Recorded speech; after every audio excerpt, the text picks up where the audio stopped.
Hey guys, what's going on? This is John from Friends to Your Benefits. You may have seen our video last week on ketamine therapy and Anthea's story, and I found it very interesting. So today we're going to talk a little bit more about ketamine therapy and the potential future of it. And joining us today, we have Jessica Tracy, the CEO of the Sage Collective. Hey Jessica, how's it going? Welcome to the show. Hi, John. Thanks so much. I'm super excited to be here. Thanks for having me. Of course. So to start off with, we had a little mini earthquake today in New Jersey. Do you actually feel it where you are?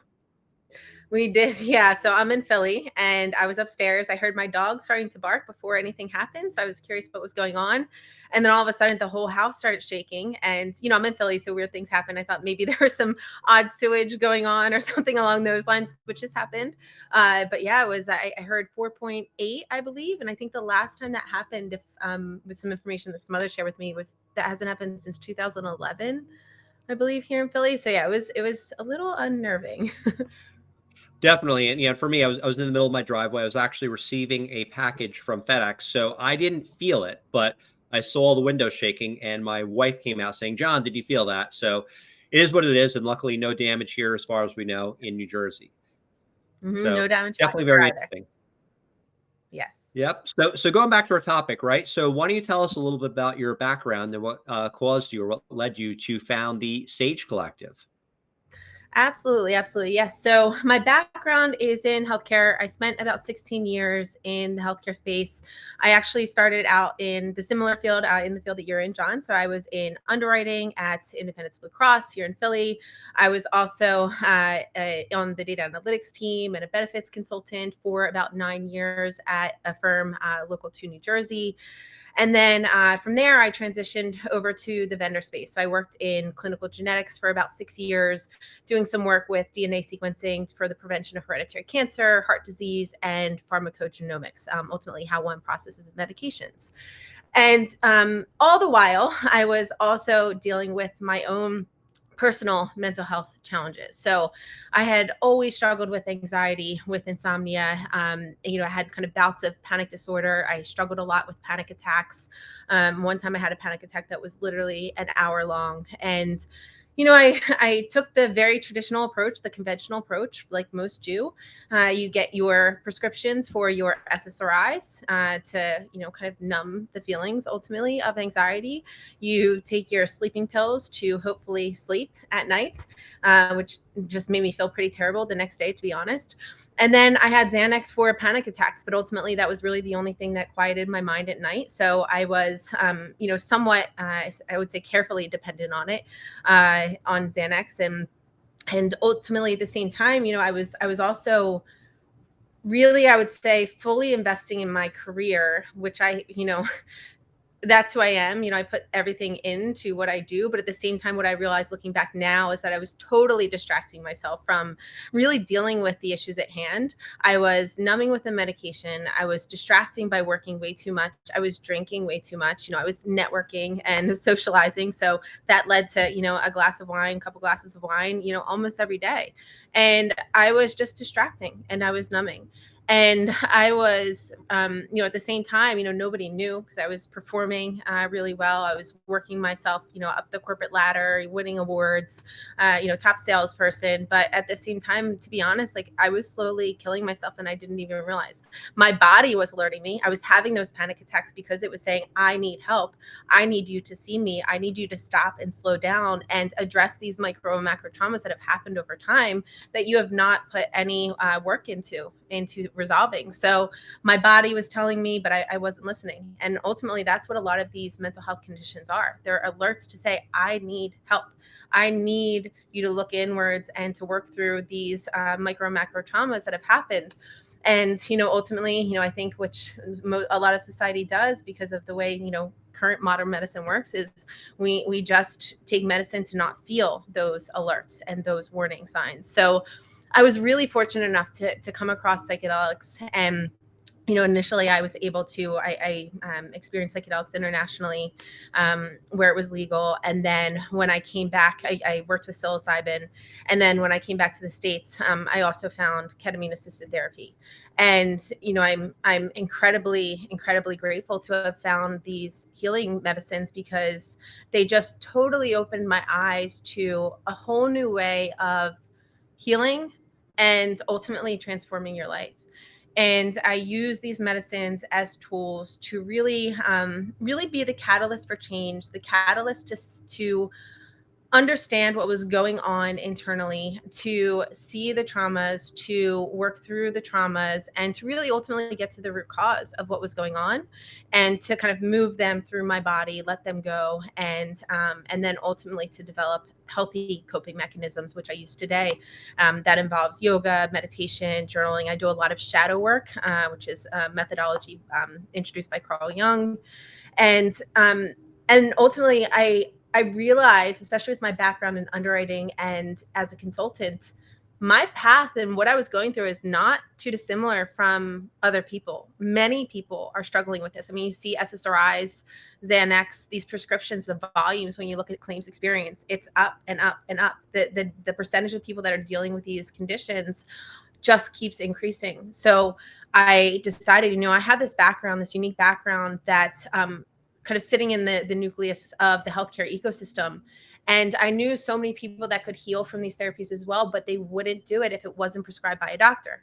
And most people didn't understand them. They're not necessarily the most affordable, right? So I said, okay, well, how can I help bring these medicines into modern medicine? So I founded the Sage Collective really with the intent of integrating psychedelic-assisted therapy into the traditional healthcare ecosystem.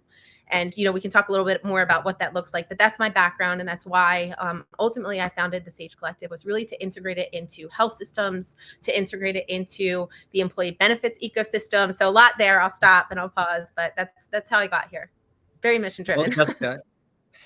Jessica, I mean, that's a really powerful story. So thank you so much for sharing that with us. So let's talk a little bit more about the Sage Collective, right? So, very interesting that, and you said there's a focus on psychedelic medications, and I want to get back to that in just a minute. But really, ultimately, what does the Sage Collective do in the benefits and health insurance space? Yeah, thanks for the great question. So when I think about how to integrate these healing modalities into modern medicine, I think about where people get care. So a lot of the work that I do is working with health systems to help health systems understand, why they should be treating patients with these therapies. You know, looking at what tools they have today and helping them to see, you're using these modalities and they're working for some, but the reality of it is these individuals that have PTSD, anxiety, depression, up to 50% of them are treatment resistant, meaning they do not respond to conventional therapies. So they're treating patients, and up to 50% of them are not responding to what they have in their toolkit. And this is across the country. It's not, one specific health system. So helping the health systems to understand, people are suffering, and there's other tools that we can now incorporate into the treatment protocols, so that we can actually heal patients, get to the root cause, and really help them to work through the micro macro traumas and process them. So, part of that work is helping them to understand the value, and then ultimately, how do you actually build that infrastructure now? So the why, and then looking at, okay, well, if we're to do this, what is the treatment protocol? What type of clinicians should be providing these services? What's the appropriate set and setting? So how does a patient come in and receive these therapies? Because that's incredibly important for a successful outcome. And then how do you, what does something like this cost? So ultimately, a lot of the work that I do is writing the business plan around how to integrate psychedelic-assisted therapies into the treatment protocols so that a health system can offer these. And, there's a ton of value there, because, therapists, psychiatrists, clinicians, they're burnt out. There's too much demand for the amount of clinicians that we have. So we really, really have to work through and really try to heal people. And that's where innovation for health system lies, in my opinion, is really providing curative medicine, root cause medicine that's actually healing people and getting people out of the system. So that's one focus, is really focusing on the health system angle and where patients receive care. And then the other piece is the affordability. So great if we have it, but if someone can't afford to access these medicines, then it's not going to benefit anyone really. So Anthea, who you spoke with last week, is one of my clients, and I actually reached out to them personally because I just love the work that they're doing. So Anthea is a really incredible mechanism for employers and unions to cover these therapies for their employees. And of course, we're only focused on those therapies that are legal, that are FDA approved medicine. So what we're doing is giving employers and unions a mechanism to provide insurance coverage for these therapies, and to make sure that the providers and the clinicians that they're going to, they're safe, they're trained, that they have the appropriate credentials and licensures. So, overall, just really focusing on this access piece and this affordability piece. So speaking of psychedelic medications, right? And obviously we're just talking about the legal ones. Are there any risks associated with psychedelic medications?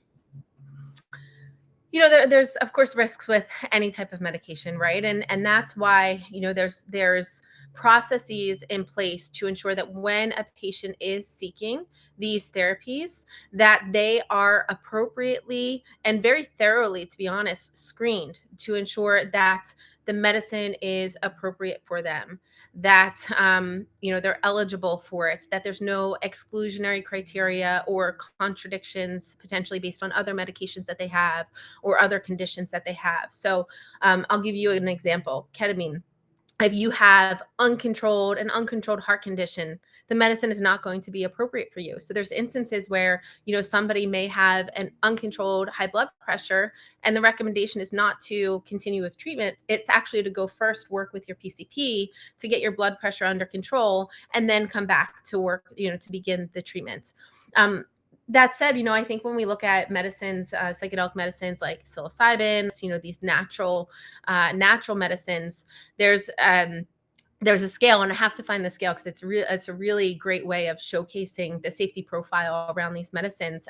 If you look at psilocybin, which is natural, the safety profile is better than alcohol, which many people consume all the time. So, I would say that in most instances, they're somewhat gentle. You are going to be processing past traumas and maybe working through some challenging experiences, but it's done in I'd say kind of a gentle way. And the whole process in which you engage with these medicines is the concept that I'm talking about anyway is psychedelic-assisted therapy, where you're receiving these medicines after going through a very thorough screening process, and the medicine is delivered by a trained clinician. The clinician or therapist is sitting with you and monitoring you, making sure you feel safe, making sure you feel held and cared for.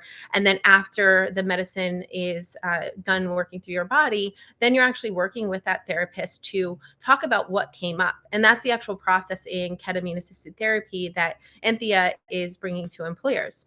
So it's a very, I would say, kind of process in which you're held in, I think, a way that's necessary for individuals to really move these traumas, move these past experiences through them so that they can actually heal. So, like, I guess going back to the point before, right? So, with ketamine-assisted therapy, is it primarily for depression, or are there other things that you would recommend ketamine-assisted therapy for? Mhm. Yeah, great question. So there's been research done, studies done for 50, 60 years. Ketamine was originally FDA approved as an anesthetic. So in most instances, when it's used under its FDA approval, it's used on children in very high doses. It's also used in animals in high doses. And when it's used in a therapeutic way for the treatment of mental health, it's used in very low doses. And a lot of the data and studies that have been done on ketamine, using ketamine for mental health, have been on PTSD. They've been on generalized anxiety disorder, major depressive disorder, also a lot of studies around substance use disorder. And with the data that's out there, I mean, it's very strong when you look at clinical outcomes. And I'll speak to a case study that Anthea put together with a client that we worked with for about 2 years. And what we saw was an 86% improvement in PTSD, a 65% improvement in major depressive disorder, and a 67% improvement in generalized anxiety disorder. And one of my favorite stats from that study is that 1 year after treatment, 82% were no longer on medications after their last treatment. And to me, that's just profound, because that's showing that we are getting to the root cause, and we are actually helping people to heal. So yeah, there's some of the indications that there's been a lot of strong data on, and there's other studies out there on some other disorders as well. But primarily, when we're talking in the context of kind of a mental health benefit, ultimately those are the key conditions that we're looking at. So with ketamine therapy, is it legal within all 50 states? It is, yes, it's legal within all 50 states, and there's clinicians practicing ketamine-assisted therapy nationwide. So, when you think of the context of, an employer thinking about exploring this, it is a nationwide offering that individuals can seek. And if we look at other medicines like psilocybin, that's only legal in certain states. MDMA assisted therapy is not yet legal, and that is actually that's actually going through the FDA approval process right now, and the determination is expected on August 11th of this year. We hope that it'll be approved for the treatment of PTSD. And just on that topic quickly, I'll share with you the clinical trials that were done for MDMA assisted therapy. They're just so profound. They looked at individuals that had severe and complex PTSD. And after the study, when they looked at individuals that went through the clinical trial, 71.2% no longer met criteria for PTSD after the study. I mean, there is no other medication, there is no other treatment that has outcomes that strong. And that's why, I and many others in the space are so, I would say, outspoken around bringing these therapies to individuals, because of the healing capacity that they have, and just knowing how many people are struggling, and the fact that the conventional therapies today, they only work for a subset of the population. So there's so many people out there. And you think about an employer's mental health strategy, up to 50% do not respond to conventional therapies. Up to 50% are just suffering with nothing to do. And that's where you see the alcohol addictions. That's where you see the substance use addictions, because they're trying to numb themselves. And that's why it's so important to take a look, and I would say open your mind to these alternative approaches. Definitely. I mean, there's some very compelling stats you just mentioned right there. So obviously, with the traditional antidepressant medications out there, typically people could be on them for their entire life, right? It sounded like you were saying that with the ketamine assisted therapies and some of the others, it's several treatments, obviously not the rest of your life. Is that true? That's correct. Yeah. So the treatment protocol, or the standard protocol that Anthea is working with, is individuals can have up to 3 preparatory sessions to just kind of prepare for and get acclimated with the experience that they're going to be having with the medicine, to set intentions, which is really important for successful outcomes. And then they'll have up to 6 medicine sessions, and then up to 8 psychotherapy sessions. And with other medicines as well, yes, they're absolutely not meant to be chronic medications like we have today. They are meant to be a short-term treatment, where you are actually going into the root cause, so that you can work through that root cause of the trauma and process it so you're no longer struggling with that mental health condition, which is ultimately the result of that unresolved trauma. So I think that that's really important. And I myself, I shared a little bit about my own experience and my own history. I spent almost 15 years on medication, on and off. I didn't want to be on it. So I was constantly trying to get off, going back on it. But I was on 15 years. And, Xanax, I took way too long. That's supposed to be short term, but I took it way too long because it was the only thing that could, make me feel somewhat better. And now it's been 3 years. I did about six ketamine therapy treatments. And as I mentioned, I've used psilocybin in Jamaica. And now it's been 3 years since I've been on any medication. I haven't drank in a year and a half. And, I would say for me, my life is totally transformed too. I mean, just how I feel, how I present myself, my coping mechanisms, my ability to handle stress. It's just totally transformed. So talk to me a little bit about, ketamine-assisted therapy and the workforce, right? So many employers out there have anti-drug stances, or they, drug test regularly. Is this something that employees need to worry about, and something that, those in HR need to consider?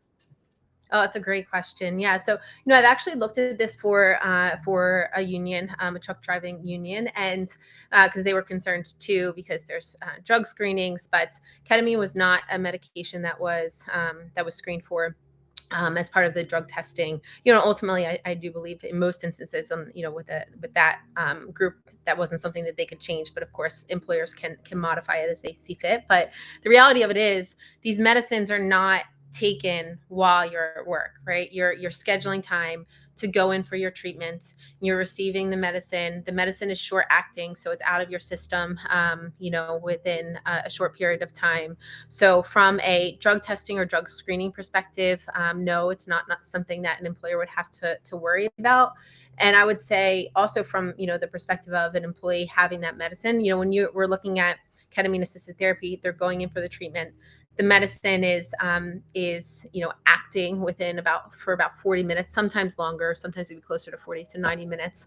But ultimately, then it comes out of their system, and there's some antidepressant, anti-anxiety effects that they're going to feel for weeks after. But the medicine is totally out of their system. So there's going to be a period of time where they can't drive, and someone will have to get them. But by the next day, they should be able to go back to work. Okay. And one thing that I've heard, right, and I honestly don't know if this is true, but I've heard over the years that, right, if you do some sort of psychedelic therapy, that, years later you may have like a bad trip. Is that possible, or that's really just not something that comes up with the legalized versions? Oh, it's a great question. So yeah, I get asked about bad trips all the time. And the reality of it is, these medicines are working to help you process traumas tough. So you may have some tough experiences during it. I've had tough experiences, but that was what I had to experience in order to move it. I would say in most instances though, you're processing the traumas in a gentle way. Ketamine specifically is a dissociative medicine, which helps to process the trauma without feeling the pain, the intensity, but still moving it through. So, I would say that you can absolutely have a challenging experience just because that is, you're working through some tough stuff. But they're very gentle. They're very gentle medicines. And the process where you're sitting with a clinician who's trained in holding space and providing that support, you're basically kind of getting your hand held through this experience. So, where you would see, I would say, a bad trip, a true bad trip, is in the scenarios where the medicines are not taken with intention. They're not taken in a safe place.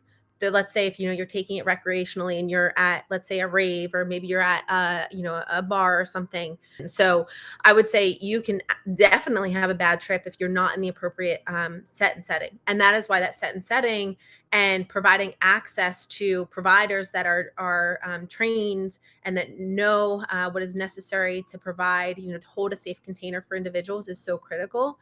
But other than that, I would say The medicines themselves are fairly gentle, and I think that intention setting, and again, that set and setting is what's incredibly important to make sure that people have, really the outcome that they're looking for.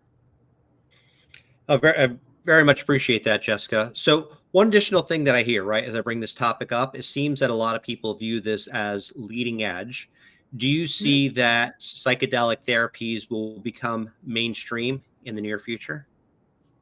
I do. I believe it, and maybe that's just because I believe that they need to be.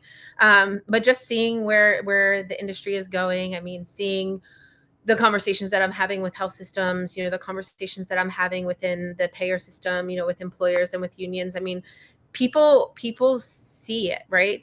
We've been going through this for how long, where we've only had certain tools, and we see that they're not working for so many people. And there hasn't been true disruption in the mental health space for, quite some time. And there was so much research that was done with these medicines. And of course, as we know, it was shut down, but all of that research is picking back up.